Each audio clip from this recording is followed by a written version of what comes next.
안녕하세요. 저는 60대 중년의 여성입니다. 내 사연을 담은 글을 써서 보내야겠다고 늘 생각했으면서도 막상 제 소개부터 하는 것부터가 막막하네요. 나 자신을 뭐라고 설명할 수 있을까요? 제 스스로 기구한팔자라고 말을 하고 싶진 않지만 남들이 보기에는 저는 불쌍하고 가여운 여자였을 겁니다. 저는 제 인생에 있어서 가장 소중한 존재를 잃어버렸기 때문이죠. 남편 잃은 여자는 과부라고 하고 부모 잃은 사람은 고아라고 하는데 자식 잃은 사람을 부르는 말은 없다더군요. 그래서 저도 저를 뭐라 설명해야 할지 모르겠습니다. 수십 년 전 안타까운 일로 어린 아들 둘을 떠나보내고 저는 늘 그 죄책감과 상실감을 가진 상처 입은 마음으로 살아왔습니다. 한때는 자식들 따라서 떠나고 싶은 마음을 먹기도 했지만 부모님께서 주신 귀한 목숨을 제 마음대로 함부로 할 수가 없었어요. 그래서 어쩔 수 없이 연명하듯이 살아왔던 저였습니다. 억지로 살아서 그런지 마땅히 인생에 대단한 일을 한 것도 없고 남들에게 자랑할 만한 일도 없었네요. 그랬던 제가 이 나이에 인생 최고의 일을 경험하게 되었습니다. 저도 직접 겪어보고도 몇 번이나 현실이 맞는지 확인을 해야 했던 일이었죠. 그래서 제가 오늘 그 사연을 한번 보내보려 합니다. 그 시절에야 다들 못 사는 사람들이 태반이었겠지만 저 역시도 넉넉하지 못한 가정에서 어려서부터 배고픔에 익숙해질 정도로 어려운 환경 속에서 자랐습니다. 가난하고 식구 많은 가족들 사이에서 저는 부모님께 관심을 받는 자식도 아니었었죠. 좁은 집에 여러 식구들로 늘 북적거리는 집이었는데도 저는 이상하게 항상 외롭고 쓸쓸한 심정이었어요. 뭔가 마음속에 허한 공간이 있는 것처럼 느껴졌었죠. 우리 가족 모두 살기 위해 몸부림을 친다고 해야 할까요?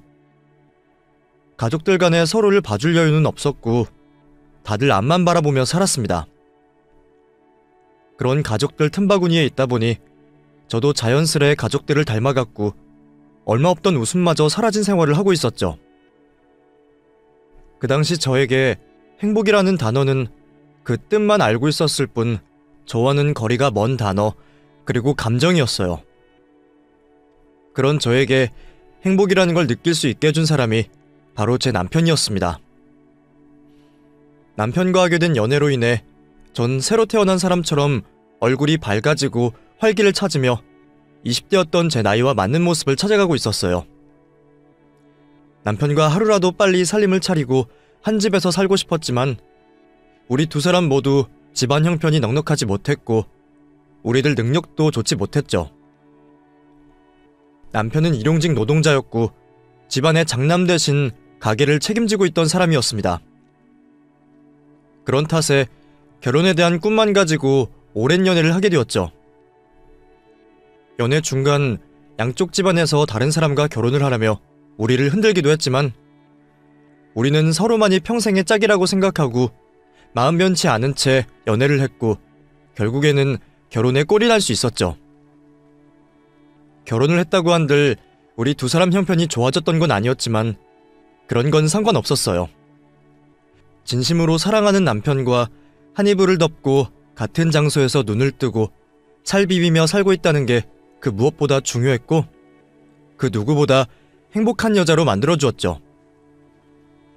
결혼 생활이 꽤 지나고도 형편이 빨리 피진 않았지만 우리 두 사람에게 전재산이라고 할 수 있는 아들을 둘이나 낳으며 행복하게 지내고 있었습니다. 그런데 그 일이 생기게 되었죠. 일을 하러 나간 남편이 연락이 되지 않았어요. 그 당시에도 일용직으로 일을 하고 있다 보니 가끔은 멀리 다른 지역으로 며칠간 일을 하고 돌아오는 경우가 있었습니다. 멀리 나갈 때면 항상 머무는 숙소에서 전화를 주던 사람이었죠. 연락 없는 남편으로 인해 걱정이 되었던 저는 공사 현장으로 전화를 하게 되었고 그곳에서 숙소 쪽으로 연결을 시켜줬죠. 그런데 퇴근을 진작에 했을 거라는 남편이 돌아오지 않았다고 하는 겁니다. 전화를 받은 사람은 남편이 어디서 다른 동료들과 술 한잔 하고 있을 거란 말을 했지만 우리 남편은 그럴 사람이 아니었어요. 술을 먹더라도 꼭 가게 사장님께 전화를 빌려 전화를 주던 사람이었죠. 별일 없을 거라 생각을 하며 우선은 남편의 연락을 기다려보기로 했습니다.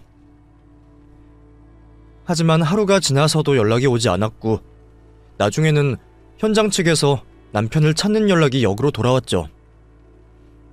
남편에게 무슨 일이 생긴 게 확실했습니다. 아이들을 데리고 남편이 사라진 곳으로 내려가게 되었죠. 그곳에서 아이를 데리고 남편을 찾기 시작했습니다.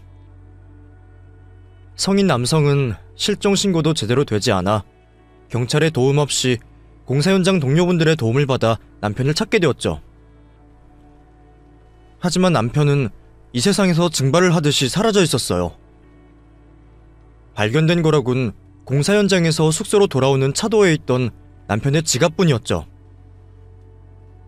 돈이 그대로인 것 보니 강도를 당한 건 아닌 것 같았어요. 그렇다면 짐작이 가는 건 하나밖에 없었죠. 그 짐작을 상상조차 하기 싫었습니다. 내 남편의 죽음을 생각하고 싶지 않았죠. 그렇게 남편이 죽었을 거라는 생각은 외면하고 다시 남편을 찾아 나섰죠. 하지만 언제까지 계속 남편만 찾고 돌아다닐 수 없었습니다. 아이들 때문이었죠. 결국 아이들을 데리고 집으로 돌아가게 되었어요. 다행히 경찰 쪽에서 남편의 실종이 인정이 되며 수색을 하겠다는 약속을 받을 수 있었죠. 그렇게 경찰의 연락을 기다리며 저는 남편이 돌아오기 전까지 집안의 생계를 책임지게 되었습니다. 일을 지원하는 곳마다 아이들과 같이 있겠다는 저를 거절했고 겨우 일을 하게 된 곳에서도 아이들이 소란을 일으키며 금방 쫓겨나기 일쑤였어요. 일자리만 구하다 시간을 보낼 순 없어 제가 직접 아이들을 데리고 장사를 하겠다고 마음을 먹었습니다. 그날 이후 저는 노점상을 차리고 음식 장사를 시작했어요. 여름에는 분식을, 겨울에는 붕어빵을 팔며 어렵게 생계를 이어나가게 되었죠. 장사를 하며 두 남자아이를 돌보는 일은 정말 정신이 없었습니다. 잠깐이라도 한눈을 팔면 사라지는 아이들 때문에 장사하는 중간에 아이들 찾아 나선 게 여러 번이었죠.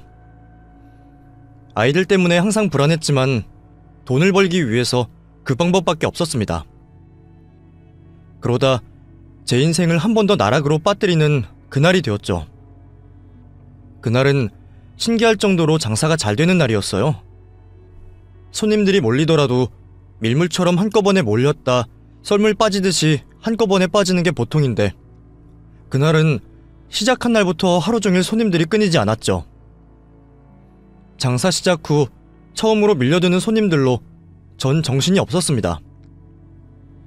잔돈이 부족하여 은행도 여러 번 다녀와야 했고 조금이라도 더 팔기 위해 재료를 사러 갔다 와야 했을 정도로 말이에요. 정신없이 바빴지만 코에선 콧노래가 나올 정도로 기분이 좋았습니다. 안 그래도 며칠 전부터 아이들이 통닭을 먹고 싶다고 노래를 부르고 있었는데 그날에 번 돈이면 마음 편히 통닭을 사주고도 남을 정도로 벌고 있었으니 말이죠. 왜 장사가 잘 되는지는 생각하지도 않고 신이 난 채로 정신없이 손님을 받고 있었습니다. 그런데 그때라도 알아차려야 했어요. 행운 뒤에는 꼭 불행이 뒤따라온다는 걸 말이죠. 눈대중으로 밀려있는 손님들을 확인한 뒤 반죽이 모자라다는 걸 알게 되었습니다. 그래서 반죽물을 더 만들려고 박스 안에 있는 밀가루를 꺼내려는 순간 귀를 찢을 듯한 자동차 브레이크 소리와 함께 쾅 하며 자동차 사고 소리가 연이어 들려왔죠. 노점에 있던 손님들을 비롯하여 거리에 있던 행인들까지 모두 굉음이 나고 있는 사고 현장을 쳐다봤어요. 저 역시도 당연히 그쪽으로 눈이 향할 수밖에 없었죠. 그런데 고개를 돌리는 그 순간 불길한 기운이 저를 엄습해왔습니다. 이상한 기분에 급히 아이들이 놀고 있었던 곳을 봤지만 아이들은 그곳에 없었어요. 아이들이 제 곁에 없다는 걸 그제서야 눈치채게 된 거죠. 그때부터 정신이 반쯤은 나가 있었던 것 같아요. 저도 모르게 발길이 사고가 난 쪽으로 향했고 사고 현장을 둘러싸고 있던 사람을 밀치며 다가갔죠. 그리고 그곳에는 차가운 아스팔트 바닥에 누워있는 제 아이들을 확인하게 되었습니다. 아이들에게 뛰어왔던 저는 흐르는 피를 닦으며 사람들에게 도와달라 목을 놓아 소리쳤어요. 아이들을 지혈하며 제발 병원에 이송될 때까지만 숨이 붙어있어 주길 바랬죠. 제가 알고 있는 모든 신들에게 부탁을 했습니다. 이 아이들이 저에게는 전부이니 제발 뺏어가지 말아달라고 마음속으로 빌고 또 빌었어요. 구조대가 사고 현장으로 들어오고 아이들을 이송하며 응급조치를 취하는 모습을 보게 되자 신락 같은 희망이 있을 거라고 생각했습니다. 하지만 두 아이 모두 병원에서 손을 써보기도 전에 세상을 떠나게 되었어요.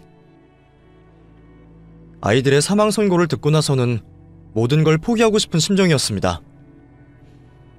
남편도 모자라 이제는 이 세상의 전부인 두 아이마저 데려가다니. 하늘이 저보고 죽으라며 낭떠러지로 떠미는 것 같았죠. 그날 이후 정신을 놓고 살게 되었어요. 집은 아이들의 흔적이 군데군데 남아있어 들어가 지낼 용기가 나지 않았습니다. 그래서 거리를 떠돌며 하루 종일 하늘을 원망하고 있었죠. 그러다 우리 아들 또래의 아이들을 보게 되면 정신을 못 차리고 그 아이의 뒷모습만 보고 쫓아갔던 것 같아요. 내 아이가 아니라는 걸 알면서도 그 아이가 뒤를 돌아볼 때 제 아들의 얼굴을 하고 있을 거라고 말도 안 되는 상상하면서 말이죠. 그러다 어느 날 문득 이렇게 인생을 허비해서는 안 되겠다고 싶었어요. 갑자기 무슨 영문에 그런 생각이 들었는지 모르겠지만 제가 그렇게 사는 것이 내 아이들에게 부끄럽고 못할 짓이라는 생각이 드는 겁니다. 그래서 앞으로 남은 저의 인생을 다른 이들을 위해 희생하며 살기로 마음먹었죠. 어차피 저는 목숨만 붙어있을 뿐 제 인생은 아이들이 죽었을 때 함께 죽었던 거였으니까요. 그래서 저는 사람들을 돕는 일을 하는 사회복지사가 되기로 결심했습니다. 늦은 나이에 공부가 쉽지만은 않았지만 앞으로 제 인생에 어떤 어려움이 있더라도 아들 잃은 슬픔에는 비할 바가 아니었어요. 그래서 저는 묵묵히 어려움을 감수하며 결국 사회복지사가 될 수 있었죠.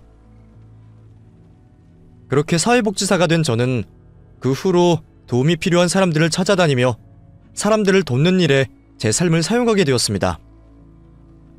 그러다가 경수를 만나게 되었죠.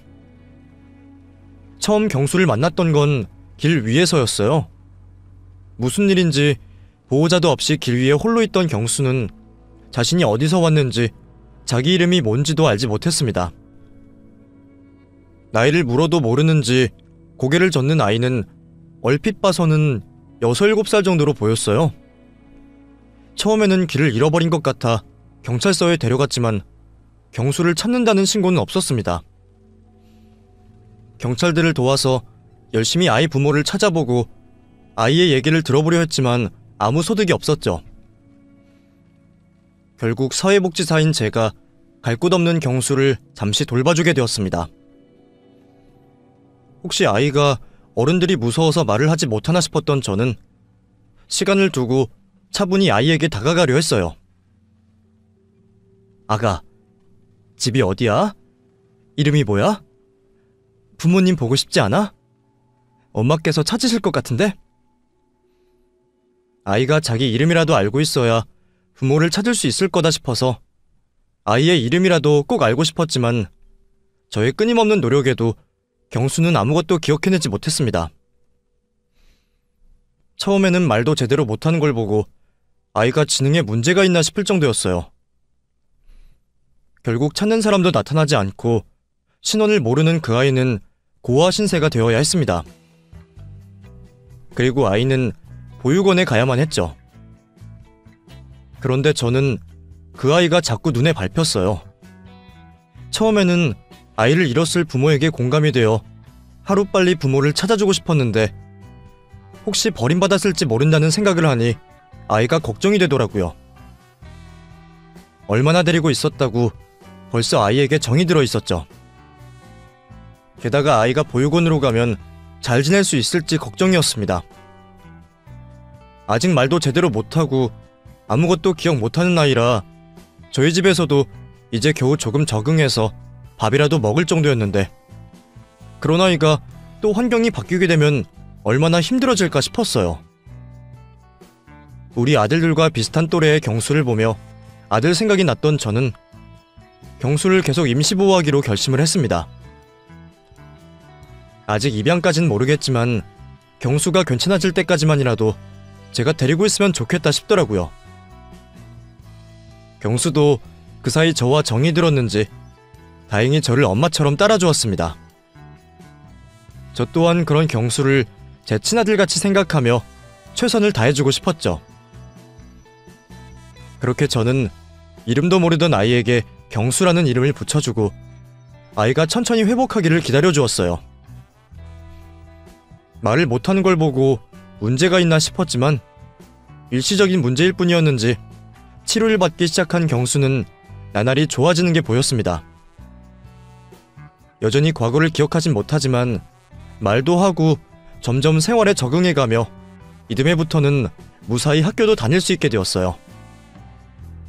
다른 사람들은 제가 고아인 아이를 데리고 와서 키우는 걸 고생이라고 말하기도 하고 또는 대단하다고 치켜세우기도 했지만 그건 아무것도 모르고 하는 소리였어요. 오히려 제가 경수를 보며 많은 힘을 얻었거든요. 자식들 떠나보낸 뒤로 행복해질 자격도 없다고 생각하며 살았던 제가 경수 덕분에 오랜만에 웃을 수 있었습니다. 그렇게 저는 경수를 제 아들로 품으며 경수와 함께하게 되었죠. 남들이 보기에는 저희도 보통의 모자지간 같아 보였을 겁니다.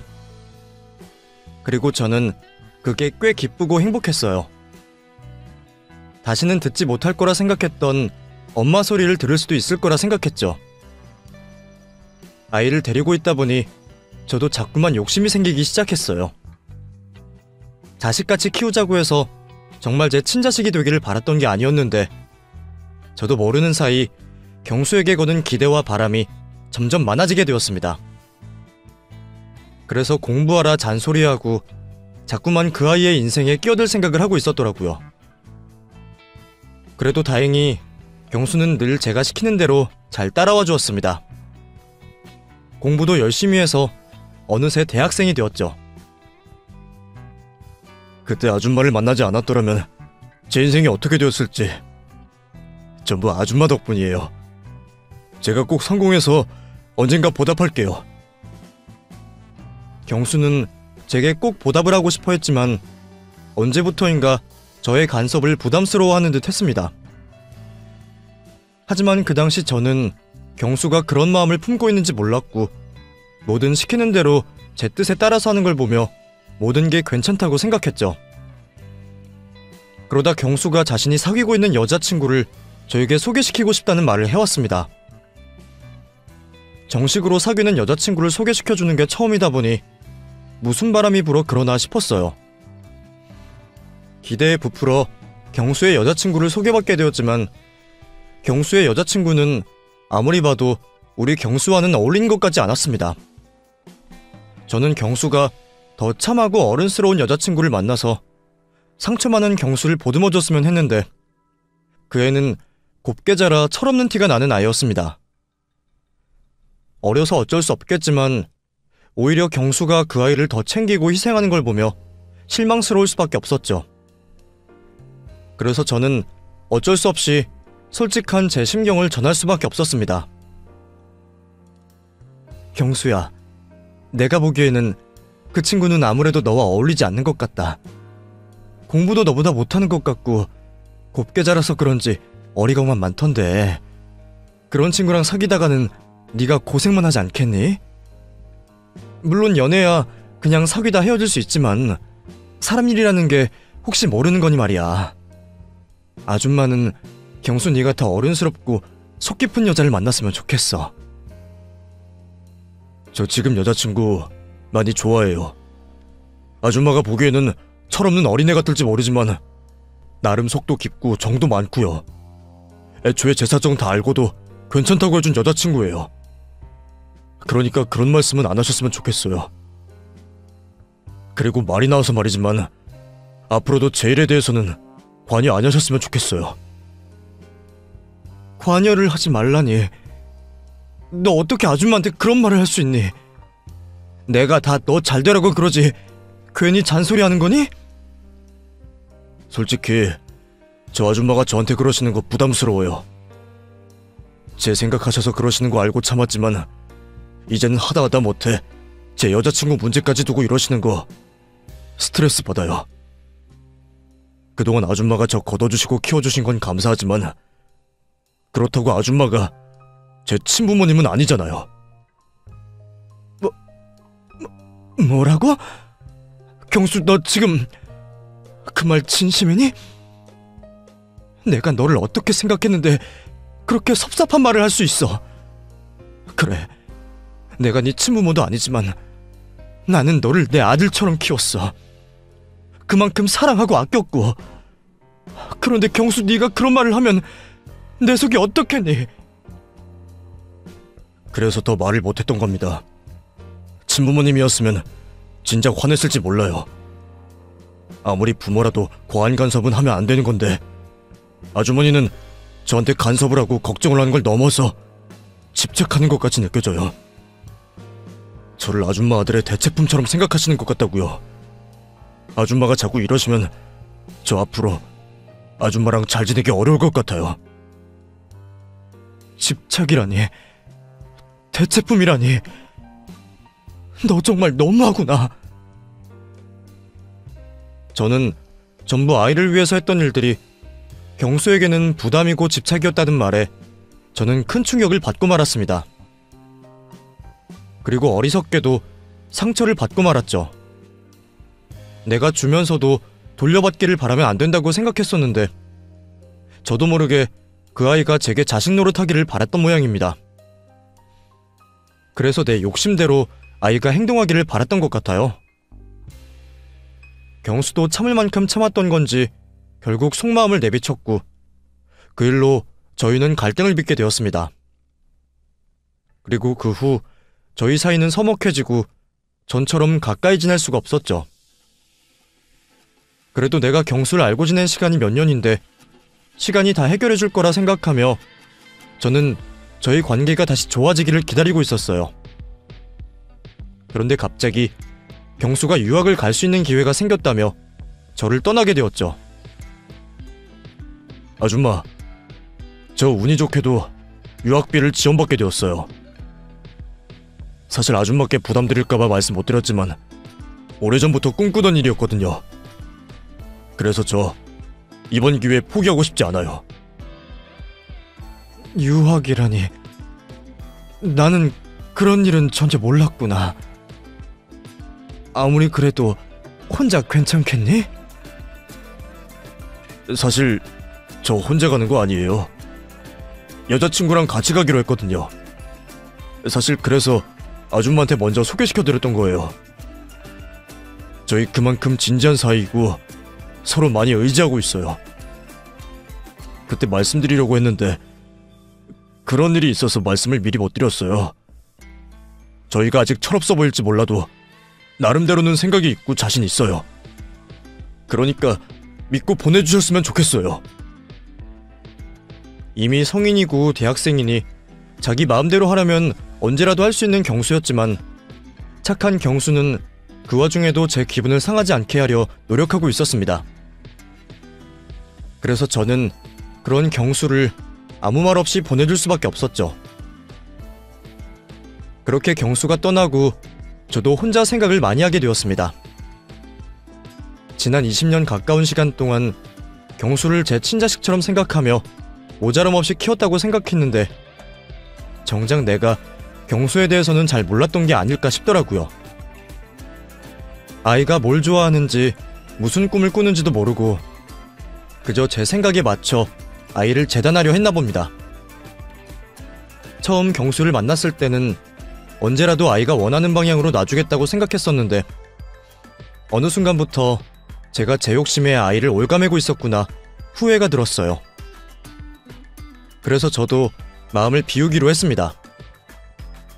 아이가 여태껏 잘 자라준 것만으로 감사하며 앞으로 그 아이가 자신의 길을 찾아 떠나고 저에 대한 부담감에서 해방될 수 있도록 제가 먼저 그 아이를 놓아주기로 했죠. 그래서 저는 괜히 경수에게 연락을 하지도 않았고 가끔 경수가 연락을 해와도 일부러 피하려 했습니다. 몸이 멀어지면 마음이 멀어지는 것처럼 이러다 보면 언젠가는 그 아이가 저를 잊고 제 갈 길을 갈 거라고 생각했어요. 이제는 마음 맞는 여자친구까지 있으니 더 그러기 쉽겠죠. 그리고 저는 계속 사회복지사 일을 하며 저 혼자 지내게 될 평범한 노후를 준비하게 되었습니다.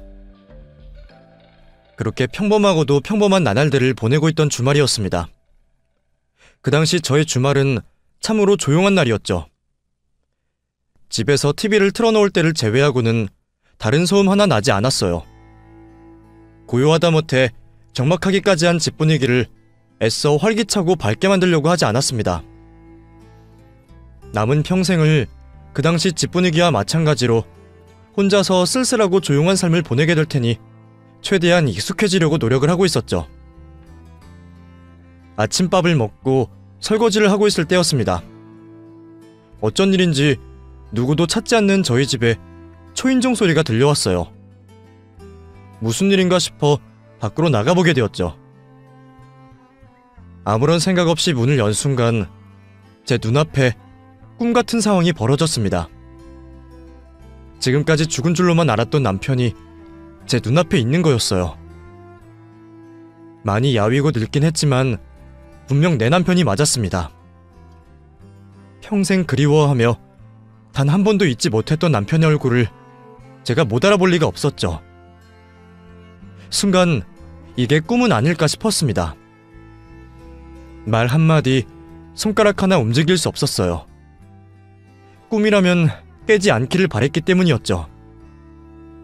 그때 남편이 먼저 제 손을 잡아주었습니다.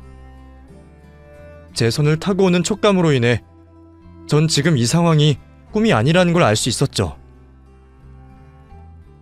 여보, 내가 너무 늦게 돌아왔지? 미안해.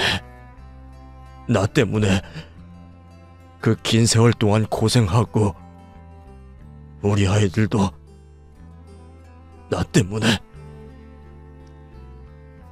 죽은 줄로만 알았던 남편이 제 눈앞에 있는 게 현실이라는 건 알았지만 무슨 말을 해야 할지 또 어떻게 행동해야 하는 건지 모르겠더군요. 그토록 그리워했던 남편을 눈앞에 두고도 저는 비현실적인 상황에 어찌할 바를 몰라 하며 넋이 나간 채로 있었습니다. 그때 남편의 뒤편에서 한 남자가 걸어 나왔습니다. 경수였어요. 이런 상황에 경수까지 나오니 이게 정말 무슨 일인가 싶었습니다. 죽은 줄로만 알았던 남편과 저와 연을 끊겠다던 경수까지 있었으니 말이죠. 연달아 벌어지는 비현실적인 상황에 혼절을 하기 일보 직전이었는데 경수가 저를 잡아주며 말을 해왔죠. 많이 놀라셨죠? 죄송해요. 연락이라도 드렸어야 했었는데 그 사이 번호가 바뀌신 줄도 모르고 있어서 이렇게 연락도 없이 바로 찾아올 수밖에 없었어요. 지금 이게 무슨 일이니? 혹시 네가 이 사람 여기까지 데리고 온 거야?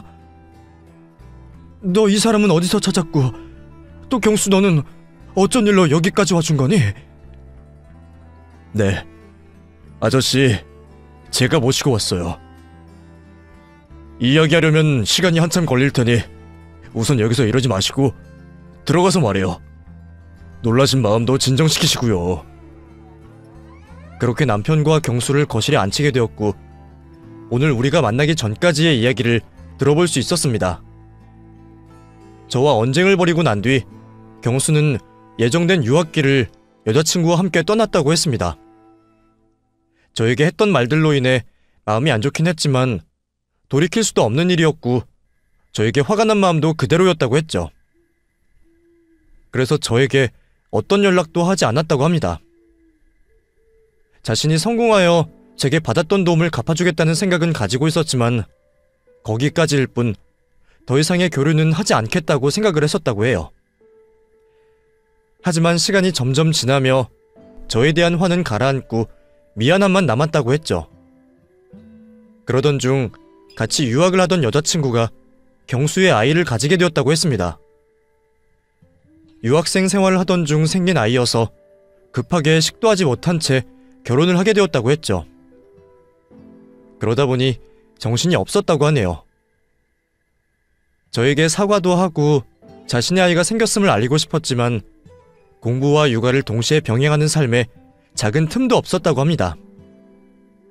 그렇다고 저를 미국까지 모시고 올 수도 없으니 한국으로 들어가게 되면 그때 사과도 하고 자신의 가족들도 인사를 시키려고 했다고 하네요. 그렇게 시간이 지나고 경수 자신도 아이를 낳고 키우다 보니 제 마음을 조금은 헤아릴 수 있었다고 했습니다. 더군다나 친자식도 아닌 자신에게 그만큼의 정성을 들여 키우는 게 그 누구도 쉽게 할 수 없는 행동이라는 걸 느낄 수 있었다고 했어요. 지금까지 저에게 감사하다는 마음을 가지고 있었고 말로도 표현을 했지만 몸소 그 감사함에 대한 무게를 체감할 수 있었던 건 아이를 키우게 된 이유라고 했죠. 그전까지도 마음에 걸려하던 저와의 다툰 일이 더 죄송스러워졌다고 했어요. 또 하루가 다르게 자라는 아이를 보며 저 또한 언제까지 건강한 모습 그대로 기다려주지 않을 거라는 걸 느꼈다고 합니다. 그래서 하루빨리 저를 찾아가 만나서 사과를 해야겠다고 생각을 했답니다. 하지만 유학 공부 중에 있으니 당장 올 수는 없었죠. 무작정 저와 만날 날만을 기다릴 수 없으니 자신의 미국에 있으면서 저에게 줄 수 있는 도움들을 생각해봤다고 하네요. 머리를 감싸며 생각을 쥐어짜내봤지만 생각나는 것이 없다고 했습니다. 그럴 것도 경수를 잘 키우는 것 외에는 다른 것에 관심을 둔 적이 없었으니까요. 제가 바라는 것도 좋아하는 것도 오로지 경수가 잘 되는 일밖에 없었죠. 그러다 제가 이야기했던 말이 생각났다고 합니다. 제가 경수에게 제 인생 이야기를 하며 남편의 사연을 말한 적이 있었어요. 그 말이 생각났던 경수는 세월이 많이 지났다고 하지만 시간을 가지고 찾아본다며 제 남편을 찾을 수 있지 않을까 싶었다고 해요. 설령 이 세상 사람이 아니라고 해도 남편의 몇 자리라도 찾으면 제게 조금은 위안을 줄 수 있지 않을까 싶었다고 했죠. 그렇게 경수는 한국에 있는 자신들의 지인들과 사람을 써가며 제 남편을 찾기 시작했다고 합니다. 남편에 대한 단서는 거의 없다시피 했지만 경수는 찾아야 한다는 일념 하나로 제 남편을 찾는 일을 멈추지 않았다고 했죠. 또 세월이 이만큼 지났음에도 남편이 나타나지 않는 것을 보면 기존 남편의 신상 정보나 단서는 필요 없을 거라고 생각을 했다고 합니다. 오로지 남편이 사고가 났을 지역과 탐문에 대한 정보를 가지고 찾았다고 했죠. 그러다 마침내 저의 남편이라고 추정되는 남자를 찾았다고 했습니다. 확신을 할 수 없었던 이유는 남편이 지난 과거에 대한 기억을 전혀 하지 못하고 있었기 때문이라고 했죠. 어떻게 누구와 사고가 났는지 몰라도 남편은 자신이 사라진 시점 이전의 기억을 하나도 하지 못했다고 했어요. 기억이 나는 시점부터 자신을 부르는 이름이 따로 있었고 어느 시골집에서 노부부의 일을 거들며 살았다고 했죠. 가끔 머리가 깨질 듯이 아프고 저와 아이들의 모습이 보였다고 했습니다. 하지만 그 장면이 뚜렷하지 않았고 통증이 너무 고통스러워 머리가 아파오고 자신이 모르는 장면이 떠오를 때면 처방받은 약을 먹었다고 했죠. 그런 이유 때문인지 남편은 경수가 자신을 찾는다고 했을 때도 사람을 잘못 찾는 줄로만 알고 있었다고 했습니다. 자신이 어디에서 발견되고 누구였는지 설명해줄 수 있는 사람이었던 노부부가 이에 관련된 사실을 설명하지 않은 채 사망을 하게 되자 이전에도 노부부 밑에서 자라고 일해온 사람이라고 스스로 생각을 했던 거죠. 그래서 제 남편이 맞는지에 대한 확인을 하는데 가장 많은 시간이 걸렸다고 했어요. 이미 주민등록도 소멸이 되어버렸고 유전자 검사를 할 수도 없는 상황이니 오로지 남편이 가지고 있을 기억에만 의지를 할 수밖에 없었다고 했습니다. 수소문을 하여 최면 치료도 해보고 정신과 치료도 받아보면서 계속 과거 기억에 대한 자극을 했다고 하네요. 그러면서 경수 컴퓨터에 있는 제 사진들을 보여주면서 말이죠.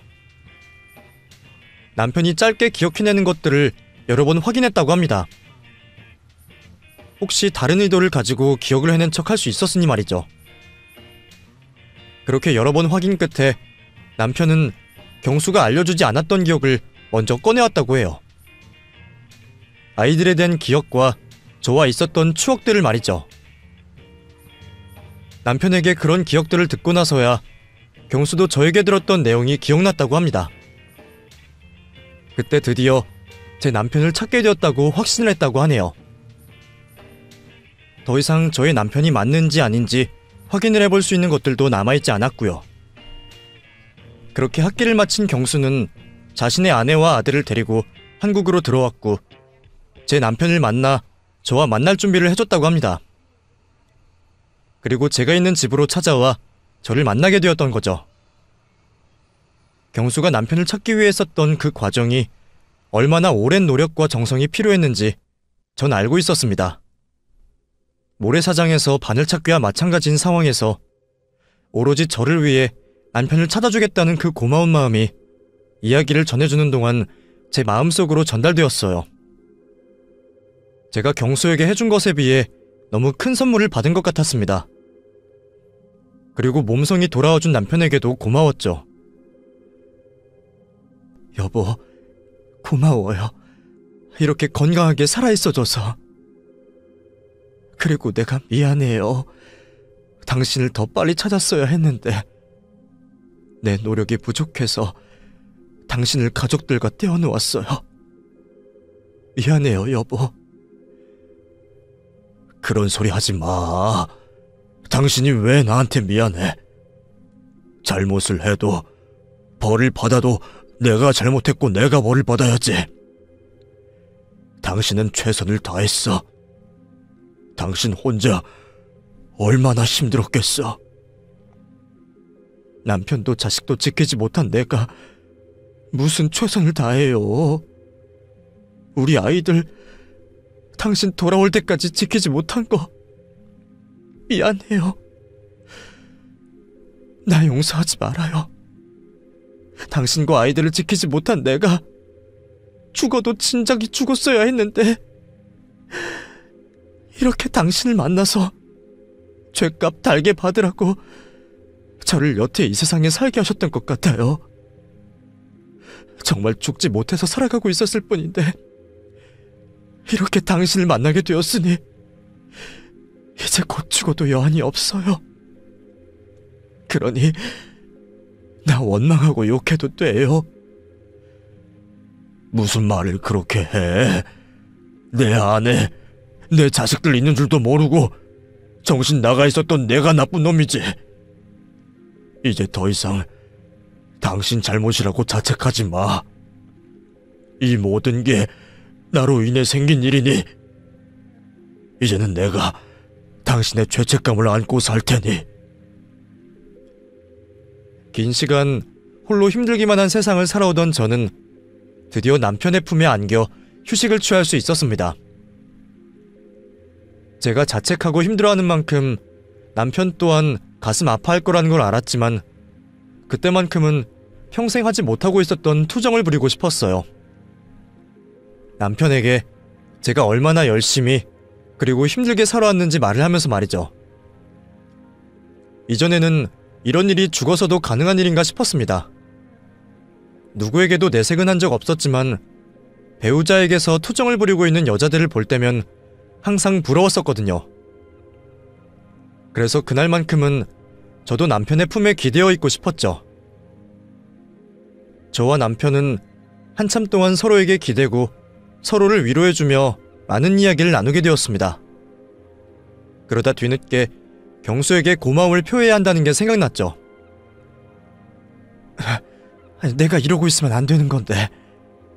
경수야, 정말 고맙다. 네가 나한테 정말 큰 선물을 주는구나. 아줌마가 널 힘들기만 했는데 정말 고맙다. 내가 이 은혜를 어떻게 갚아야 하는지 알려다오. 내가 너 원하는 게 있다면 뭐든 다 들어주마. 무슨 말씀이세요? 제가 오늘 한 일은 저에게 주신 은혜에 비하면 비교도 되지 않아요. 아직 제가 갚아나가야 할 은혜가 산더미처럼 쌓여있다고요. 그리고 먼저 죄송하다는 말씀 드리고 싶어요. 유학 가기 전날 제가 했던 말들로 마음에 상처 많이 받으셨을 텐데 그때 제가 머리 좀 컸다고 생각해서 감히 해서는 안 되는 말들을 아무렇게나 했던 것 같아요. 이렇게 잘 자랄 수 있던 게 누구 덕분인지 모르고 제가 헛소리를 했던 것 같아요. 정말 죄송해요. 아니다. 네 말도 맞아. 내가 너를 오랜 기간 애정을 가지고 키우다 보니 넘지 말아야 할 선을 넘어섰던 것 같아. 부모 자식 간에도 조심해야 하는 건데 내가 너무 내 생각만 했어. 너도 알다시피 아이를 둘이나 잃어버리니 그에 대한 욕심이 전부 너에게 쏠렸던 것 같아. 너를 이 세상 누구보다 잘난 아이로, 누구보다 행복한 아이로 만들고 싶다는 기준을 모두 내 기준으로 삼고 너가 그렇게 행동하도록 한 것 같고 나도 미안하구나. 그리고 내 남편 찾아줘서 너무 고마워. 충분히 그런 마음 가지실 수 있죠. 정말 절 친아들처럼 키워주셨으니까요. 그때는 제가 받는 것에 너무 익숙해져 있어서 모든 걸 당연하게 생각했던 것 같아요. 그래서 그런 말실수도 하게 된 것 같고요. 유학 가서도 계속 마지막에 다툰 일이 걸렸는데 아이를 낳고 보니 제가 얼마나 잘못한 일인지 알겠더라고요. 저에게 하셨던 행동들 전부 친아들이라고 생각하지 않으면 할 수 없는 일이라는 걸 저도 자식을 키우게 되면서 알게 되었어요. 그래서 말인데 두 분만 괜찮으시다면 절 양자로 받아주시면 안 될까요?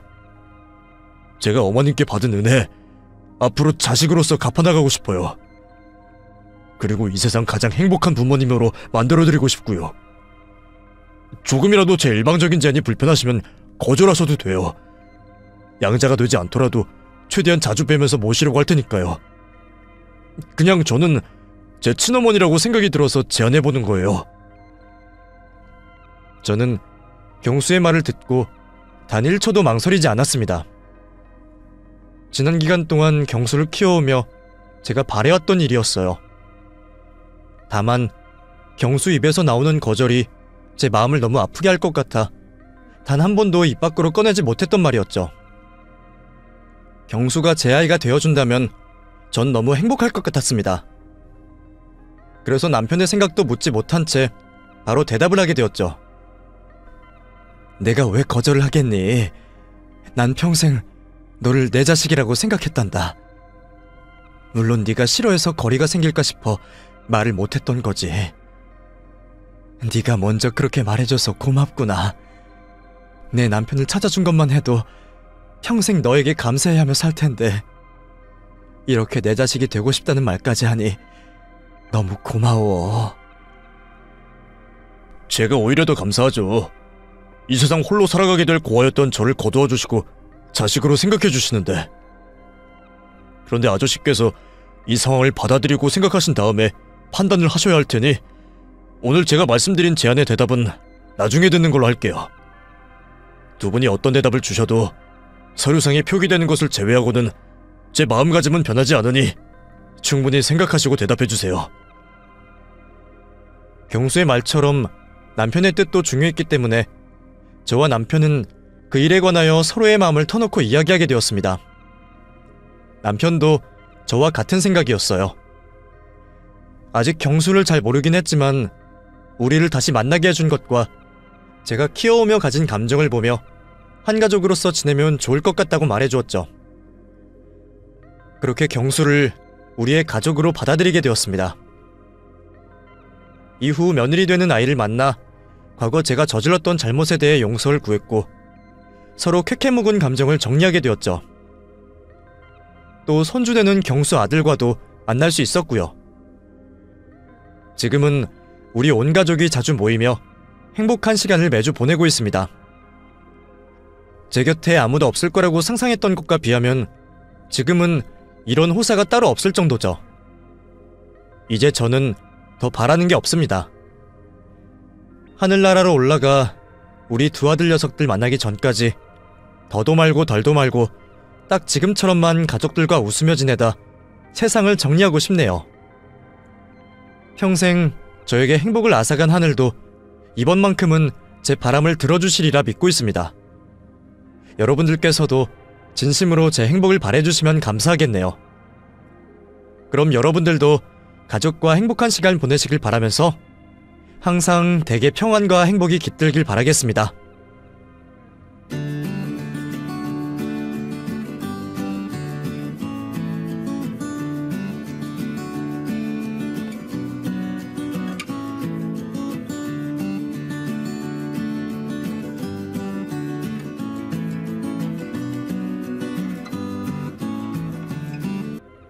안녕하세요.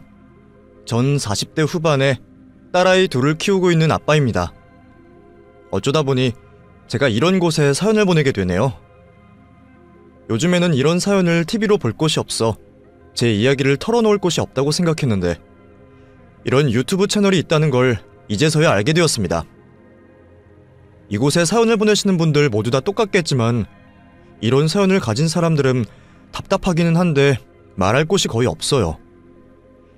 주변 지인들에게는 부끄러워서 말을 못하겠고 가족들은 제 이야기를 듣고 힘들어하는 모습을 보게 되니 말이죠. 답답한 마음을 참고 있다가는 병이 되기 마련인데 그 전에 이런 곳을 알게 되어 참 다행이라는 생각을 하게 됩니다. 그럼 제가 어떤 일을 겪게 되었기에 이렇게 답답한 마음을 가지고 있는지 여러분들께 이야기해보도록 하겠습니다.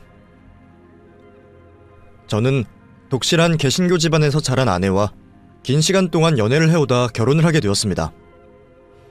아내의 집안 분위기와 교육으로 인해 긴 연애 기간에도 혼전 순결을 유지해야 했죠. 그런 이유 때문인지 모르겠지만 아내는 저와 결혼을 하고 난 뒤에도 부부관계를 맺는 걸 꺼려했습니다. 그리고 임신에 대한 생각도 없어 보였죠. 연애 기간이 길었기 때문에 신혼생활보다는 아이에 대한 욕심이 컸습니다. 연애 때와 다를 게 없는 심심한 신혼생활을 하고 있었기에 아이라도 빨리 가지고 싶었어요. 그래서 아내에게 임신에 대한 계획을 물어봤죠.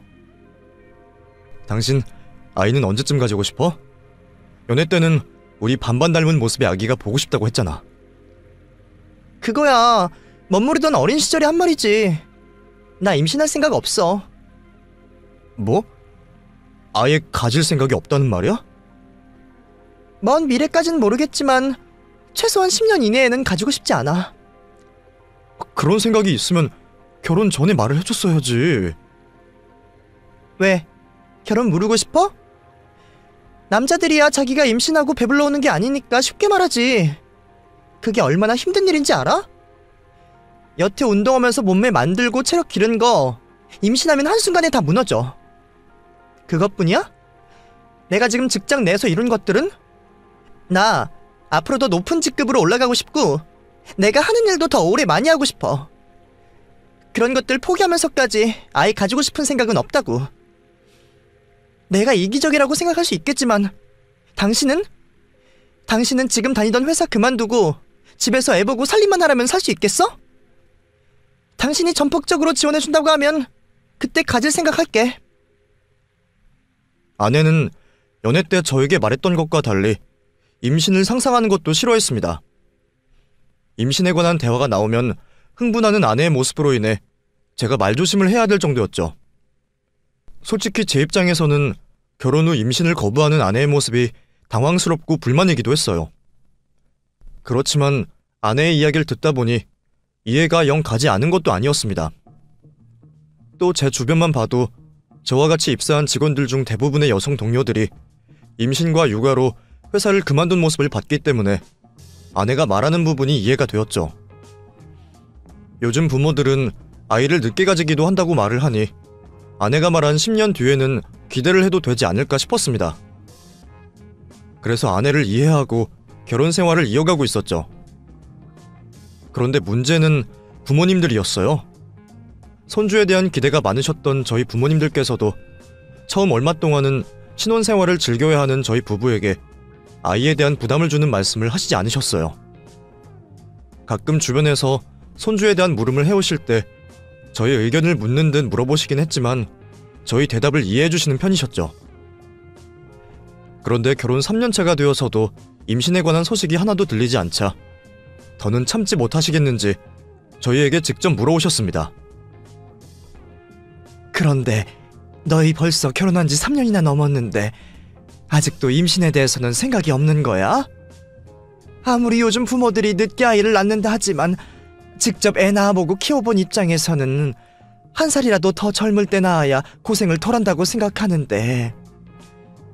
저희 결혼한 지 이제 3년밖에 안 됐어요.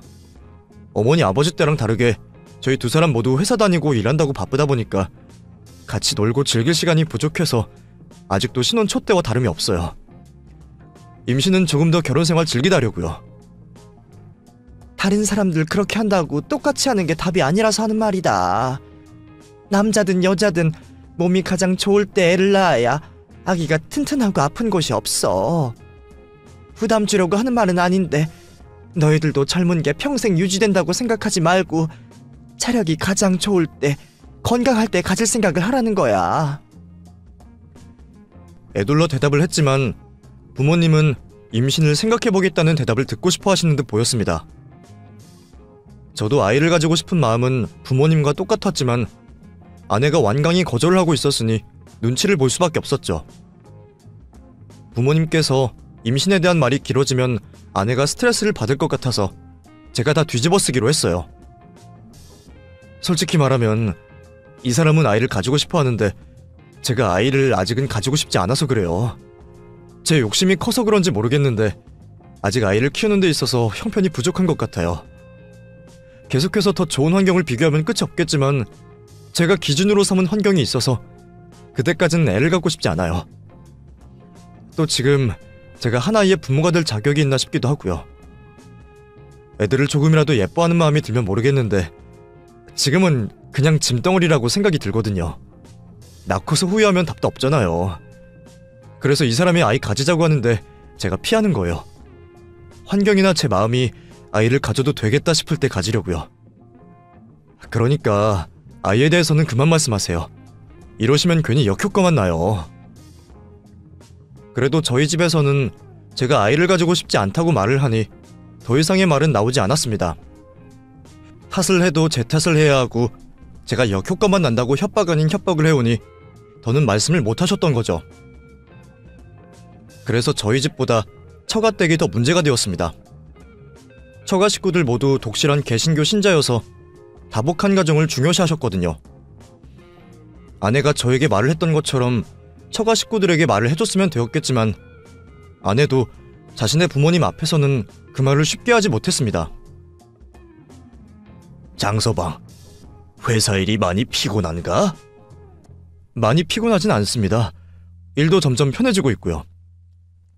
그래? 그런데 어째 아이 소식이 들리지가 않나? 아직 신혼이라곤 하지만 두 사람 연애 기간 따지면 적은 기간이 아닌데 왜? 지은이가 아이 가지고 싶지 않다고 해? 네? 아닙니다. 그게 아니라 난감한 상황에 아내가 도와주길 바랬지만 아내는 장인어른의 말씀을 듣고도 모른 척을 하고 있었어요. 결국 제가 이번에도 총바지가 되어 임신을 원하지 않는 척을 해야 했죠. 지은이와 단둘이 보내는 시간이 너무 좋기도 하고요. 아무리 일이 편해진다고 하지만 그래도 주말에는 육아보다 휴식을 더 하고 싶어서요. 요즘에는 하고 싶은 것도 많고 해봐야 하는 것들도 많아서 우선 임신 계획은 뒤로 미루고 있습니다. 우리 지은이도 그러고 싶다고 하고? 아니요. 지은이는 장인어른 장모님 가르침 때문인지 아이를 가지고 싶어 하죠. 그런데 제가 지금은 무리라는 생각이 들어서요. 제가 부족한 탓에 경제적으로도 더 준비를 해야 한다는 판단이 되고요. 죄송합니다. 하루라도 빨리 손주를 보고 싶으실 텐데. 그렇다고 우리에게 죄송하다고 말할 필요까지 있나? 다 자기 계획이 있는 건데. 하지만 우리 입장에서는 자네가 조금 철이 없다고 생각이 드네. 이 세상 하고 싶은 거 다 하고 사는 사람이 어디 있겠나? 그리고 그런 것들 다 하려고 덤벼들다가는 정작 인생의 중요한 때를 놓치는 법이야. 결혼을 했으면 부모가 되는 게 순리이고 순서야. 또 그리 중요하지 않은 이유로 배우자와 갈등할 때는 순리에 맞는 말을 하는 사람의 선택을 따르는 게 맞는 법이고, 남들 환경과 비교하면 자식 키울 수 있는 사람 몇 없네. 자네 정도면 아이에게 좋은 환경 만들어줄 수 있어. 그리고 아이에게는 부모의 경제적인 능력보다 해주고자 하는 마음이 더 중요한 법이고, 난 자네가 욕심 좀 줄이고 가장으로서 책임감도 더 가졌으면 하네. 듣지 않아도 될 말을 들으며 혼이 나는 제 마음이 얼마나 억울했을까요? 저도 아이를 가지고 싶다고 온 가족 식구들에게 소리치고 싶었습니다. 하지만 아내 때문에 그런 소리를 들으면서도 가만히 있어야 했죠. 그런 답답한 마음으로 인해 숨마저 쉬기 어려울 때면 친구들과 소주 한 잔을 하며 신세 한탄을 하곤 했습니다. 나도 애를 가지고 싶지. 그런데 와이프가 싫다는데 어떻게 하냐? 강제로 아이 가지고 싶다고 가질 수 있어? 근데 왜 나만 맨날 나쁜 놈이 되고 욕을 먹어야 하냐고. 그러니까 솔직하게 말해버려. 너도 애 가지고 싶은데 네 아내가 거부한다고. 아니면 너의 아내를 달래며 꼬셔봐야지. 내가 안 해본 줄 아냐? 사고 싶은 거 다 사준다고 말도 해봤고, 육아휴직에 사람까지 써서 애 돌보겠다고 말까지 해봤어. 원한다면 각서까지 써준다고. 만약에 사람 쓸 돈 없으면 우리 엄마, 여동생한테라도 내가 맡기겠다고 했다. 그런데도 안 된대. 임신 가지고는 아주 칼이야, 칼. 이렇게 되니까 잘 모르겠다. 내가 결혼을 한 게 잘한 짓인지. 어째 연애 때보다 더 서먹서먹한 것 같고, 애는 평생 기대도 못할 것 같고. 내가 이러려고 결혼을 한 게 아닌데. 그나마 친구들 앞에서 속마음을 털어놓으면 며칠간은 마음이 풀어진 채 한결 편안한 마음으로 지낼 수 있었습니다. 하지만 얼마 못 있어 답답한 결혼 생활로 인해 제 마음도 답답해져 갔죠. 그런데 갑자기 아내가 무슨 바람이 불었는지 임신에 대해서 먼저 말을 꺼내주었어요. 여느 날과 마찬가지로 회사에서 퇴근을 하고 돌아온 날이었죠. 회사 퇴근 후 매일 수영장을 다녀와서 저보다 늦게 집으로 오는 아내가 웬일인지 먼저 집에 와 있었습니다. 당신 오늘 수영 안 갔나 보네? 응. 매일 수영 다니는 게 무리여서 이제 일주일에 3번만 가려고. 또 당신에게 할 말도 있고. 할 말? 중요한 말이야? 우리 두 사람한테 중요한 일이지. 나 임신하고 싶어. 요즘 들어서 우리 아이에 대한 생각이 많이 들고 운동하는 것과 별개로 체력도 점점 떨어지는 것 같아서 언제까지 미룰 수는 없을 것 같아. 시부모님께서 하신 말씀이 딱 맞아. 젊게 살려고 노력한다고 한들 신체 노화까지 막을 수 있나. 그래서 이때를 놓치면 안 될 것 같아서. 근데 왜 그런 표정이야? 이제 아이 가질 생각이 없어졌어? 아니, 그럴 리가 있나. 그냥 좀 당황스러워서. 얼마 전까지만 해도 임신 이야기는 꺼내지도 못하게 하던 당신이었으니까. 난 좋은데? 이게 무슨 일인가 싶네. 내가 알아보니까 늦게 임신하는 게 좋지가 않더라고. 그래서 며칠 전부터 임신에 대해서도 공부해보고 내 배란 주기도 확인해봤어. 생물학적으로 따지면 벌써 늦은 나이니까 하루라도 더 빨리 임신해야지. 내가 당신 몸에 좋은 것들도 많이 사놨으니까 앞으로 내가 세운 임신 계획표에 맞춰서 생활하는 걸로 하자. 갑작스러운 아내의 변화된 모습에 당황스럽긴 했지만 저야 대환영이었습니다. 일이 이렇게 풀릴 거라고는 생각도 하지 못하고 있었는데 말이죠. 아내는 본래 자기 성격처럼 이미 임신에 대한 계획을 다 세운 후였어요. 저는 아내가 하라는 대로만 하면 되었죠. 의미가 있나 싶었지만 임신에 좋다고 하는 음식도 먹었고 아내가 챙겨주는 영양제도 복용했습니다. 그렇게 아내의 철두철미한 준비와 계획 아래 임신 시도를 하다 보니 바로 좋은 결과가 있었어요.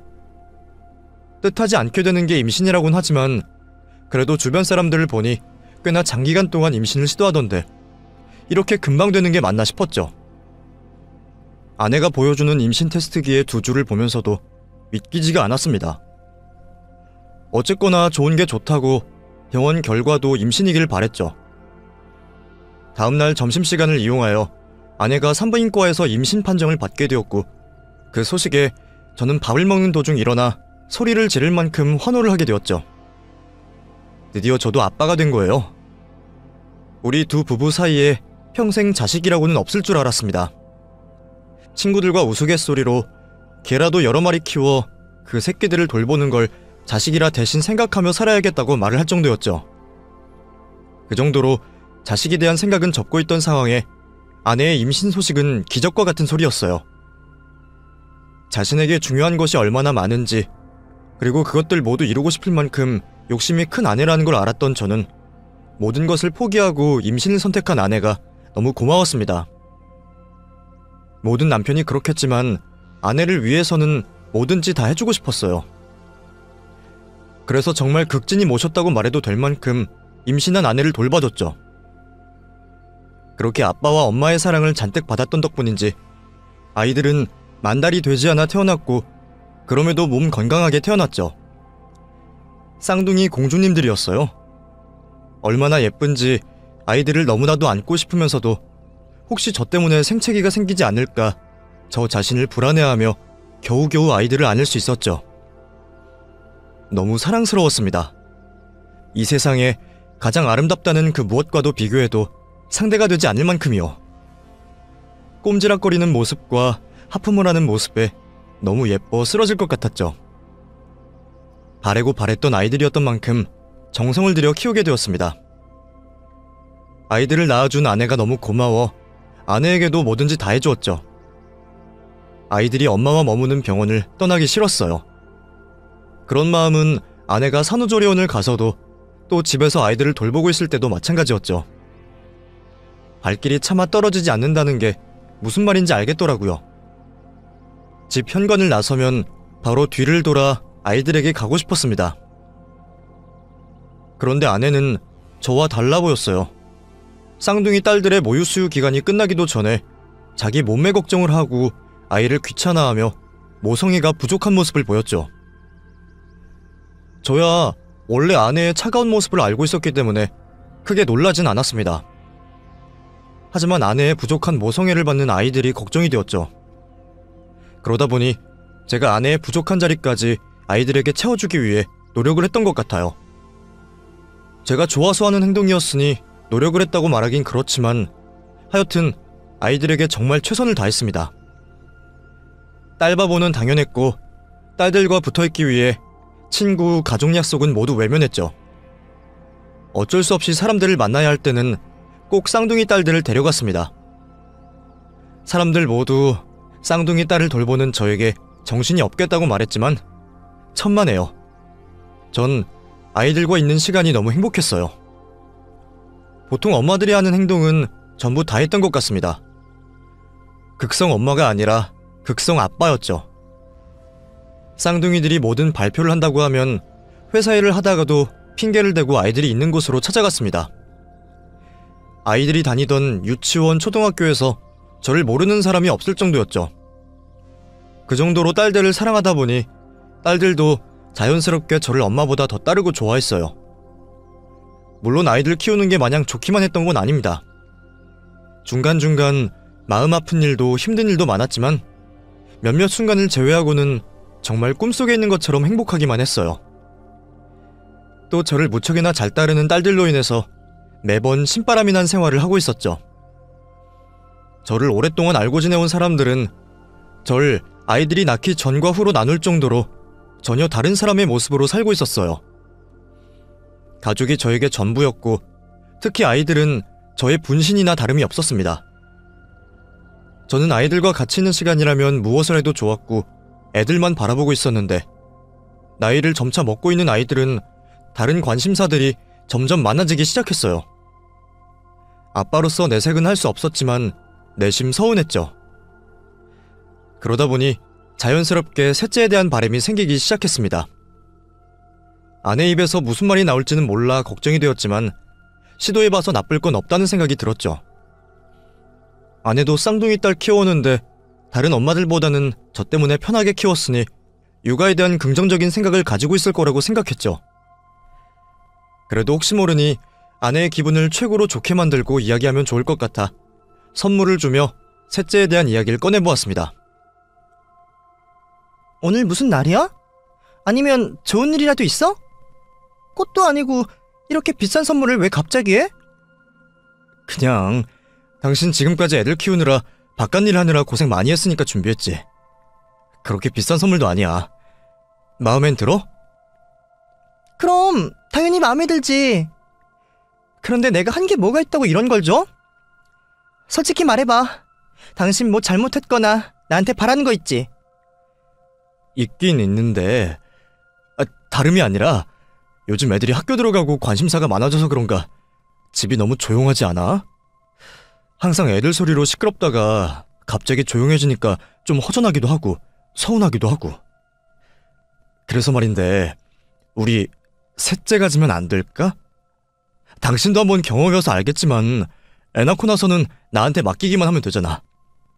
물론 임신이 당신에게 얼마나 힘든 일이고 큰 결심인지 알고 있지만 애들 키우면서 얻게 되는 보람과 행복이 더 크다는 거 당신도 알잖아. 내가 이번에도 책임지고 애를 키울게. 이제는 유나 윤지도 있어서 당신이 이전보다 덜 힘들 거야.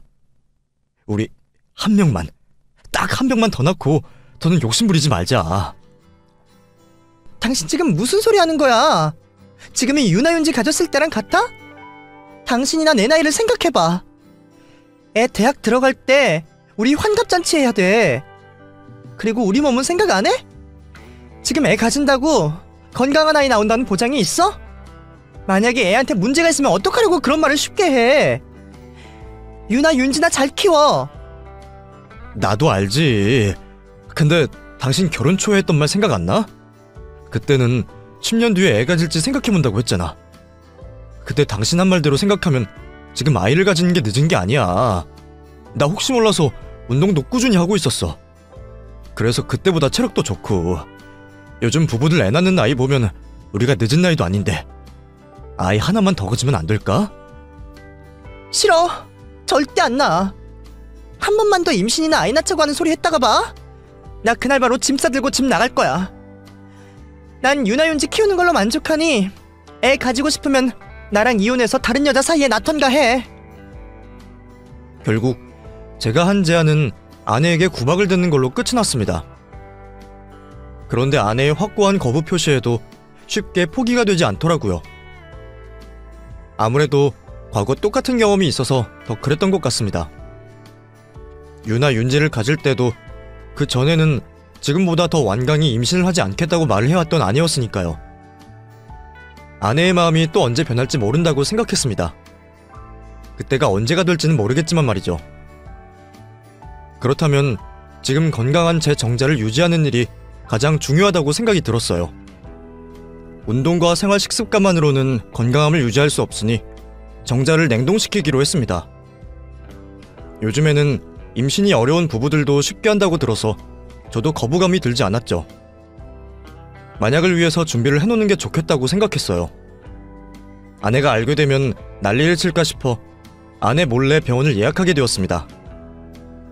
그렇게 병원을 찾게 되었고 몇 가지 자가진단 테스트하고 선생님과 상담을 한 이후에 정자를 확인하게 되었죠.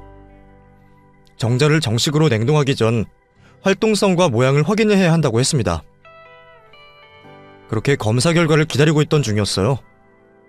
제 이름을 불러 의사 선생님이 계시는 진료실로 들어가게 되었죠. 그런데 그곳에서 충격적인 말을 듣게 되었습니다. 방을 들어가자마자 굳은 표정의 의사 선생님을 보게 된 저는 불안한 마음에 먼저 여쭙게 되었어요. 저 무슨 큰 문제가 있나요? 그런 건 아니고요. 여기까지 오신 건 기대하신 바가 있으신 것 같아서 이런 말씀 드리기가 저로서도 죄송하네요. 그럼 검사 결과 말씀드리겠습니다. 환자분 선천적 무정자증이시네요. 네? 그럴 리가 없는데요. 저도 혹시나 싶어서 정자 채취 후에 몇 가지 검사를 환자분께 더해드렸는데 그 결과 선천적 무정자증으로 나오십니다. 피검사 결과로 나온 거고 더 확실한 결과를 위해서는 염색체 검사나 조직 검사를 해봐야겠지만 우선은 정상적으로 정자를 생성할 수 없는 선천적 무정자증을 가지고 계십니다. 이런 결과를 말씀드려서 죄송합니다. 말이 되지 않는다고 생각했어요. 그래서 다른 병원을 찾아가 확인을 재차 해보게 되었죠. 하지만 검사 결과는 마찬가지였습니다. 모두 다 선천적 무정자증이라고 했죠. 그럼 도대체 내 딸들은 어떻게 된 건가 싶었어요. 의사 선생님들 모두 임신을 시킬 수 없는 몸이라고 하니 도저히 이해가 되지 않았죠. 확인을 하고 싶었습니다. 그때까지만 해도 두 딸이 제 아이가 맞는지 확인을 하는 게 아니라 제 딸이 맞는데 왜 내가 무정자증인지 그것에 대한 확인을 하고 싶었죠. 전 두 딸이 제 아이들이라는 것에 확신을 하고 있었습니다. 그렇게 집으로 돌아온 저는 아내 몰래 두 딸들과의 유전자 검사를 의뢰하게 되었죠. 그런데 믿고 싶지 않은 결과가 나왔습니다. 두 딸이 생물학적으로 제 아이가 아니라는 결과였죠. 믿어지지 않았습니다. 검사 결과를 부정하고 있었죠. 그래서 몇 번이나 재검사를 받게 되었어요. 하지만 그때마다 검사 결과는 동일하게 나왔습니다. 결국 검사 결과를 인정할 수밖에 없었고 이 결과에 대한 모든 사실을 알고 있는 아내에게 따져 묻기로 했죠. 아이들이 집에 없는 날 퇴근을 한 아내에게 검사 결과지를 내밀게 되었어요. 발뺌할 수 없는 증거를 내밀자 아내는 그제서야 저에게 모든 사실을 털어놓았습니다. 저와 결혼을 준비하던 중에 다른 남자를 만나 외도를 하게 되었다고 했습니다. 아내가 다니던 수영장 강사였던 사람과 말이죠. 그 남자와 결혼 전까지만 관계를 이어오려고 했는데 처음 생각했던 것처럼 되지 않았다고 했어요. 배우자가 있는 상황에서 다른 남자와 연애를 하는 묘한 스릴이 있었다고 했죠. 또 연애를 즐기는 것 이외에 서로에 대한 감정이나 기분을 신경 쓰지 않아도 되었으니 즐기기만 하면 되는 그 관계가 좋았다고 하고요. 어떤 이유에서든 두 사람 중 한 명이라도 그 관계를 멈추고 싶다 한다면 구질구질하게 붙잡지 않고 멈추려 했다고 합니다.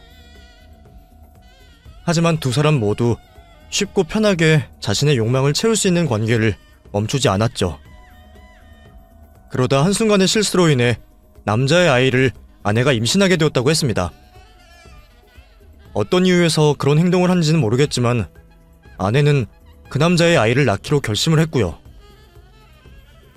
하지만 저와 부부관계를 자주 가지지 않았던 탓에 의심을 받을 걸 걱정했고 그런 이유에서 갑작스레 저에게 임신 계획을 가지자고 말을 한 거죠. 보통의 남자들이 임신 주기를 잘 모르고 개월수 계산도 어설프게 알고 있다 보니 그 이후에 절 속이는 건 쉬웠다고 해요. 저는 아내가 외도를 할 거라고 생각도 못하고 있었으니 아내의 뱃속의 아이들이 제 아이가 맞다고 또 아내가 조금 일찍 출산을 하게 된 거라고 믿고 있었고요. 그렇게 불륜 상대의 아이들을 출산한 아내는 죄책감과 불안함에 시달렸다고 했습니다. 제가 아이들을 아끼고 사랑해주는 모습을 볼 때마다 항상 미안했다고 하네요. 그리고 불륜남의 얼굴을 닮아가는 아이들을 볼 때마다 모든 사실이 밝혀질까 두려움에 떨고 있었고요. 그래서 모든 사실이 밝혀진 지금 앞으로 무슨 일이 생기게 될까 두렵기도 하면서 한편으로는 마음이 편하다고 했죠. 그러며 제가 원하는 건 모든 걸 다 해줄 테니 이혼을 할 거면 가족들 모르게 조용히 끝내달라고 했습니다. 당신이 얼마나 충격을 받았을지 감히 상상도 안 돼. 내가 미친년이고 나쁜 년이야. 당신은 연애 때부터 지금까지 날 위해 항상 최선을 다해줬고 뭐든지 잘해줬어. 그리고 쌍둥이 딸들에게도 최고의 아빠였고. 그래서 더는 나도 당신을 속이고 싶지 않아. 미안하다는 말 몇백 번이고도 할 수 있어. 당연히 내 잘못이라 반성하고 있고 당신이 받은 마음의 상처 낫게 할 수만 있다면 뭐든지 해주고 싶어. 당신이 원하는 대로 다 해줄게. 이혼을 원한다면 우리 집 전 재산 다 주고 이혼해줄게. 그런데 염치 없지만 가족들 모르게 조용히 이혼해줘. 우리 친정 식구들 내가 이런 짓 하고 돌아다닌 걸 알게 된다면 그 충격에 쓰러질 가족들도 있어. 또 우리 애들도 사실을 알게 되면 얼마나 충격을 받겠어. 이제 곧 사춘기를 겪을 나이인데 애들을 봐서라도 조용히 이혼해주면 안 될까? 애들이 걱정되어서 하는 말 맞아? 당신 가족들이 이 사실을 알게 되면 손가락질 할까 싶어서 하는 말은 아니고, 모든 게 다 탄로 났는데 또 나를 속이려고 하지 마. 제발 솔직하게 말하라고. 우선 당신 애들 친부라는 사람과는 확실히 끝난 거야? 완전히 끝난 건 아니야. 가끔 연락하고 만나. 그런데 사랑 뭐 그런 건 아니야. 그리고 당신이 나 용서해준다면 다시는 그 사람과 연락하지 않는다고 약속할게. 그리고 지금과 달리 당신 아내로서, 애들의 엄마로서 충실하게 살게. 그러니 이번 일은 조용하게 우리끼리 해결하자. 애들 생각해야지, 여보. 아내는 일이 커져 주변 사람들에게 알려지는 걸 원하지 않는 모습이었습니다. 애들과 가족들 핑계를 대며 조용히 이혼을 하길 바랬죠. 믿을 수 없었지만 제가 용서를 해준다면 한 가정의 아내와 엄마로서 이전과 다른 헌신적인 모습을 보여주겠다고도 말했어요. 아내가 하는 말에 당장 결론을 내릴 수는 없었습니다. 고려해야 할 것들이 너무 많았기 때문이죠. 10년 넘게 저를 속여온 아내를 생각하면 처가 식구들뿐만 아니라 이 세상 모든 사람들에게 아내의 불륜을 알리고 싶었습니다. 하지만 아이들을 생각하면 감히 그렇게 행동할 수 없었어요. 제가 감당해야 하는 슬픔보다 아이들이 받을 충격이 더 걱정되고 가슴이 아파왔습니다. 이미 벌어진 일로 시간을 되돌릴 수도 없으니 아이들이 다 자랄 때까지 가족의 형태만 유지하는 게 더 나은 선택인지 고민하게 되었죠. 제 인생보다는 아이들의 앞날에 더 도움이 되는 선택을 해야만 했어요. 그렇게 여러 선택지를 만들어 놓고 신중에 신중을 기하며 고민을 하고 있었습니다. 그리고 그날 역시 회사에서 퇴근을 하고 돌아온 저는 제 서재로 들어가 앞으로 내리게 될 선택을 고민하고 있었죠. 한숨밖에 나오지 않는 상황에 답답해하고 있을 무렵 딸아이들이 방문을 노크하고 안으로 들어왔어요. 아이들에게 어두운 모습을 볼 수 없던 저는 밝은 얼굴을 유지하며 무슨 일이냐 물어보게 되었죠. 왜? 아빠가 도와줄 게 있어? 아니요, 그게 아니라... 무슨 일인데 그렇게 말 꺼내기 힘들어해? 혹시 아빠 때문에 그래? 요즘 아빠가 회사 일 한다고 우리 공주님들에게 신경을 너무 못 써줘서? 그렇다면 아빠가 미안해. 이번 주말에는 아빠가 우리 공주님들에게만 신경 쓸게. 아빠, 그게 아니라 우리 아빠가 어떤 상황이신지 다 알고 있어요. 저희 때문에 고민하고 계시잖아요. 고민이라니? 그게 무슨 말이야? 아빠 회사 일 때문에 그런 거지. 너희들 때문에 고민하고 있는 거 하나도 없어. 아빠, 거짓말하지 마세요. 저희들 상처받지 않게 하려고 고민하고 있는 거 다 알고 있어요. 아빠가 엄마랑 안 좋은 상황에 있다는 거 저희도 다 알고 있다고요. 어떻게 알았는지 모르겠지만 엄마랑은 잠깐 다툰 것뿐이야. 엄마랑 아빠가 다른 집 부모님들보다 덜 싸워서 그런 거지. 다른 집 부모님들도 모두 이 정도 부부싸움은 해. 어쨌든 너희에게 엄마 아빠가 이런 모습 보여서 미안해. 그런 거 아니라는 거 안다고요. 저희 아빠 친자식 아니잖아요. 우리도 자세히는 모르지만 엄마가 아빠에게 어떤 잘못을 했는지, 또 아빠가 무슨 고민을 하고 계시는지는 알고 있어요. 무슨 소리야. 너희가 내 자식이 아니라니. 그런 말 장난이라도 함부로 하면 안 돼. 무슨 이야기를 어디서 들었는지 모르겠지만 너희가 잘못 알고 있는 거야. 봤다고요. 엄마 가방에 있는 유전자 검사 결과 아빠랑 저희가 혈연 관계가 아니라는 것도요. 아내와 이혼을 하게 되더라도 그것만큼은 끝까지 숨기고 싶었던 사실이었습니다. 아이들 입에서 유전자 검사 결과를 봤다는 말이 나오는 순간 하늘이 무너지는 것 같았죠.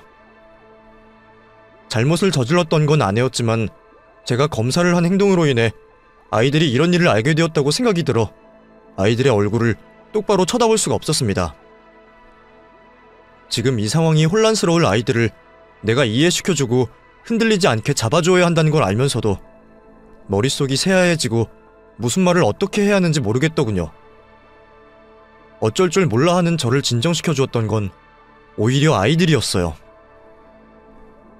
아빠, 저희 때문에 고민이 길어지고 계시는 거라면 그렇게 하지 마세요. 아빠가 어떤 선택을 하시든 어떤 결과가 되었든 그것과 상관없이 아빠에게 항상 감사한 마음을 가지고 있을 거예요. 저희 자매가 아빠의 친자식이 아니라는 건 저희에게도 큰 충격이었지만 그 결과로 인해 아빠가 저희에게 해주셨던 일들이 없었던 일로 되진 않아요. 지금 엄마와 이혼을 쉽게 선택하지 못하시는 것도 전부 저희들 때문이잖아요. 저희가 받을 충격 때문에요. 그런 모습만 봐도 아빠가 저희를 얼마나 생각해 주시는지 알기 때문에 이혼을 하시고 아빠의 새 삶을 찾는다고 하셔도 저희는 괜찮아요. 그리고 엄마 용서하지 마세요. 저희도 자라오면서 엄마가 아빠한테 어떻게 대했는지 또 우리에게 어떻게 했는지 다 기억해요. 우리 집에서 가족들 간의 화합을 위해서 노력하신 분은 아빠밖에 없잖아요. 아빠 마음 가는 선택, 그리고 아빠한테 유리한 선택을 하셨으면 하는 게 저희의 유일한 바람이에요. 아이들에게서 그런 말을 듣게 될 줄은 상상하지도 못했습니다.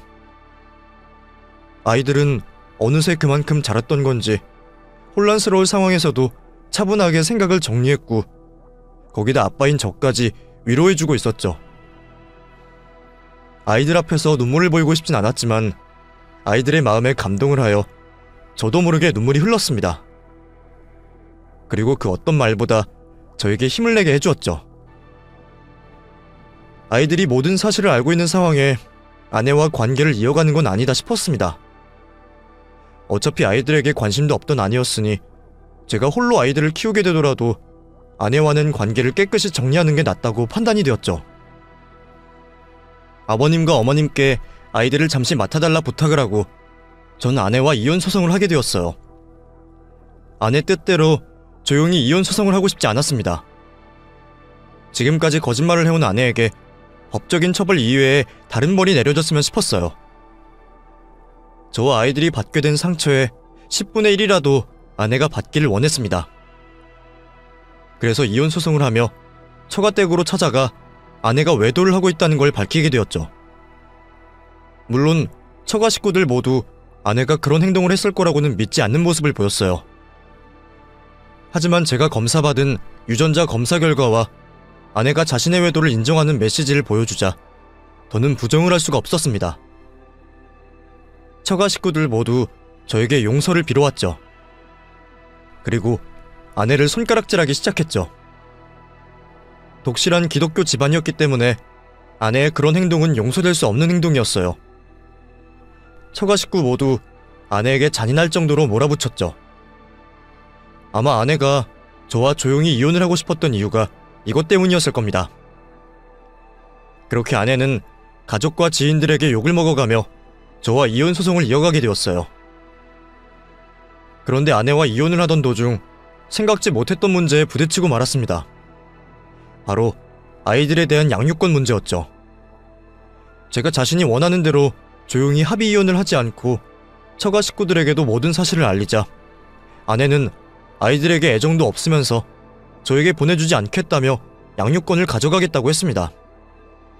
문제는 이혼에 대한 유책 사유가 있는 아내보다 제가 아이들의 양육권을 주장하기 불리한 상황이라는 거였죠. 전 생물학적으로 아이들의 친부가 아니었기 때문에 친권이 없어 일반적인 양육권 주장이 힘들었습니다. 그래서 소송을 통해 아이들을 데려와야 하는 상황이었죠. 아이들에게 미안하기만 했습니다. 평생 친모에게는 애정도 못 받아오다 친부라고 믿어 의심치 않던 사람이 피 하나 섞이지 않던 사람이었고 그 두 사람이 이혼하는 과정까지 직접 보고 겪고 있었으니까요. 그런 상황에 아이들을 법원까지 출석시켜야 하는 제 마음은 찢어졌죠. 아내에게 괜한 복수심으로 인해 아이들을 힘들게 하지 말라며 저에게 보내달라 부탁도 해봤지만 그 여자는 오로지 저를 괴롭히고 힘들게 하겠다는 마음만 있었기 때문에 제 부탁을 거절했었죠. 그렇게 양육권에 대한 소송도 하게 되었어요. 저에게 친권이 없다는 것을 제외하면 두 사람 모두 아이들을 키울 수 있는 환경이었기 때문에 아이들의 의견이 가장 중요해졌습니다. 혹시나 아이들이 아빠의 새 출발을 위해 잘못된 선택을 하면 어쩌나 초조해지기 시작했죠. 하지만 아이들은 엄마와 지내고 싶지 않다는 주장을 일관적으로 하며 저에게 유리한 분위기가 되었고 결국에는 아이들에 대한 양육권을 가지고 올 수 있었습니다.